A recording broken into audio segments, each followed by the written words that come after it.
Ketme balam ayıptır. Yazan Hamdi Giraybay. Şeytan üyü canım kızım, mektep deyen egerek. Aslı canım kız balaga, oku yazav ne kerek. Karındaşka, kağıtka yazık, bir köpten köp tögerek. Özü de ta Ak Mescid'de, köyümüzde pek erek. Bir yıl bunda ketmen kızım, ana uçuknu cılatıp, binlermen para masraf edip, babayının cebin suvaltıp, otur üyde, kur keryanı, ketenlerini agartıp, aytkanımdan çıkma balam, halkka yüzüm kızartıp. Sağa baksan sen oku uşatasın şöhretke. Jimnastikni sağlamlık dil tırmaşasın terekke. Vazgeç balam. Gününü coyma bu gereksiz tilekke. Bizler seni nişanladık. Pek zengin dep erekke. Üstündeki kıygen urban bir maruşke kaftanı. Şöhret yasap geçiresin aynı yılını haftanı. Ey hak Tanrım, buzutlu da kızlarımız erimiz. Yarın ahiret günü bizim yatacak yerimiz. Kız cevap vere. Ah yesillik devrenin kul kurbanı anayım. Senin için cehennemde otlarga yanayım.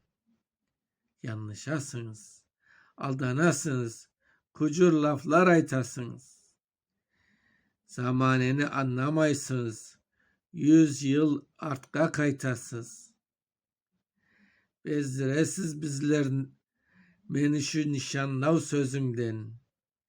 Menligimni satacaksınız, 3-5 nağış bezimen.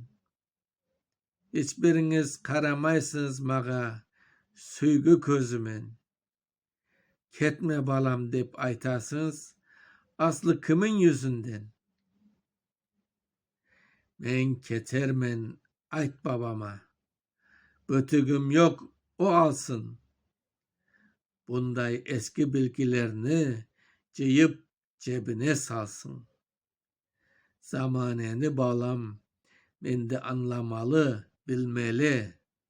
Siz anaylar, nafile akızgan gözyaşların silmeli. Bilesiz mi anay, bizler ne günler yaşaymız. Haksız yerde kul etile, nafile köte kaşaymız.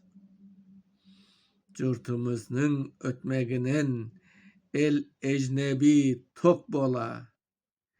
Bizlerdeki cigitler bir sebepsiz yok bola. Ömrünün son gününecek okuyacakman anayım. Men ketenni mektebimde tokuyacakman anayım. Bolsa benim nişan toyum mektep içinde bolsun. Bu turuşum gür gençliğin bilgi uğrunda solsun. Oku için 5 kıtan cayav yürüp çıkaman. Cahillikni, haksızlıkni temellinden çıkaman. Anayçıkım okumaya ketecekmen ketecek. Bu kırımını bir top çeçek etecekmen etecek. 1919